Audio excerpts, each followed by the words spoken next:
college today is an expensive option without a lot of economies of scale, right? When you go and live at a college. So you have a system that's increasing its cost base by probably 5% a year. So when you go to college, if you go to a Ivy League college, it's going to cost you $45,000 a year. Plus, let's not forget the endowment maybe kicks off another $15,000, $20,000. So you're going to spend $65,000 to educate someone for 4 years, right? So now we're talking a lot more than that, than 65,000 times 4. That's not a tenable cost structure. You will not educate millions and millions and millions of Americans to the extent we need an educated workforce and a skilled labor force.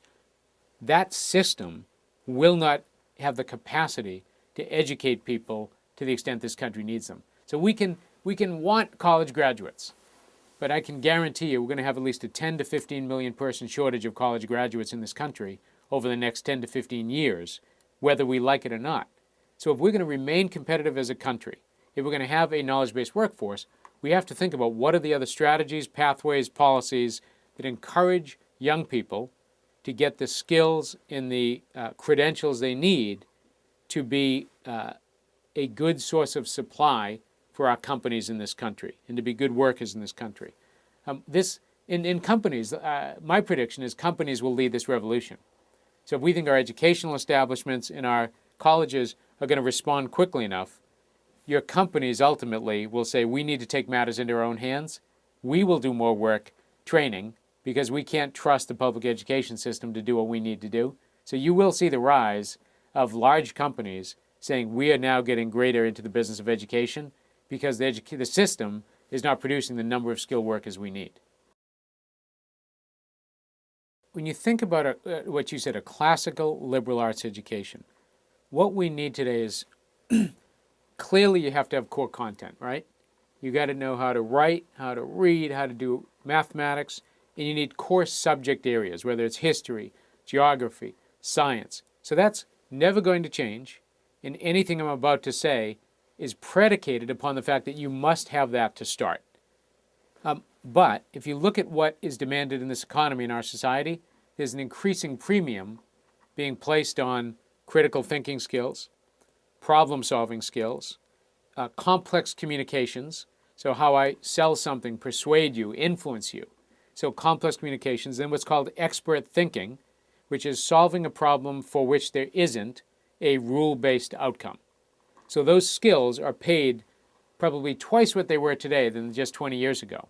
Now, I would argue, if you said classical liberal arts, what you are describing to me is someone who has a pretty broad base of knowledge, clearly has all the core areas covered. They've gone deep one place, but you're really saying, I believe they can think, they can learn, they can solve problems, and they can think critically, and they can communicate with me. That's, I would argue, your concept of a classical liberal arts education.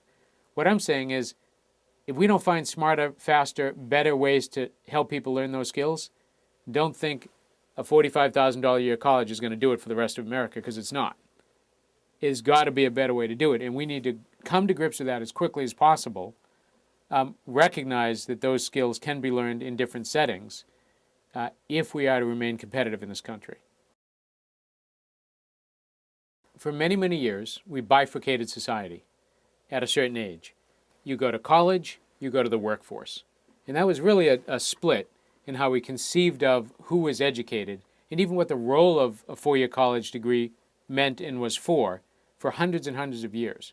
Now, if you go to 100 adults in America today and you say, raise your hand if you have a college degree, about 29 will raise their hand. If you then say, keep your hand up if you got that degree between the ages of 18 and 22, about 8 hands will be up.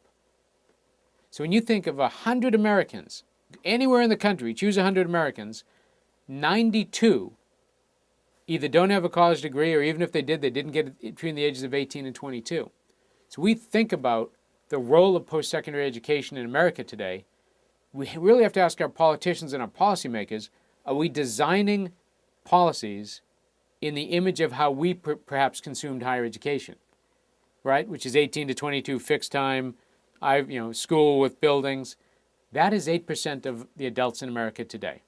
So maybe if we work real hard, we're going to get from 8 to 12%, or 8 to 10%, a 20% growth in that. But I reckon there's a lot more gain to be made by saying the other 92% of adult Americans need to get post-secondary credentials, need to consume higher education, but doing it in a fixed-term 4-year degree is not necessarily the way that Americans will consume higher education in the future. In fact, I was listening before he passed away to Peter Drucker, and he had said, don't take 4-year college for granted. And what he was saying back then is what we're seeing play out today, is the fact that an average age of a Bachelor of Arts in America is about 27 and a half years old. So the person getting a BA in America today is on average 27 and a half. The average student in a public university works 25 hours a week. So we have to design policies and support systems for Americans who will work while they get educated, who will be older when they get educated, and who will not necessarily do this in one chunk of time between the ages of 18 and 22. It is an imperative. If we're going to have a society of skilled workers, of knowledge-based workers, which we know we need to have to be competitive globally, it is imperative that we design our educational systems to reflect the changing needs of Americans in the way they are consuming higher education today. The answer is yes, they are, but they need to see proof. So we've had several of our largest corporate partners who would be in your Fortune 100 of this country change their hiring practices such that they can hire someone who is getting a college degree but doesn't yet have one into their workforce. So all of our students are dual enrolled in college. So we're not at all neglecting the fact that you have to earn a post-secondary credential, at least 1 year of post-secondary at minimum, and hopefully continue on from that.